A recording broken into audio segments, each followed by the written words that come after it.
Sebenarnya saya ambil benda ni, nutrika ni, makan pagi dan malam. Maknanya pagi, bangun pagi pukul 4 itu, 4, 5 tu saya makan dah. 1 secit dan malam 1 secit. Okey. Selepas saya makan tu, saya rasa badan saya lagi inilah. Rasa saya macam segar. Segar, I'm more confident.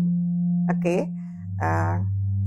Bolehlah kalau nak drive ke, kadang-kadang kalau upline tak tolong, I jalan sendiri. I buat aja.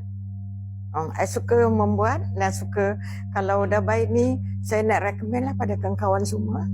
Mencubalah. Makanlah. Sebab kita ni, umur tak boleh cakap. Dia akan umur tu, orang kata panjang, tapi sihat. Kalau umur tu panjang, tak sihat, terbaring, sangat-sangat rugi. Itu pesanan saya.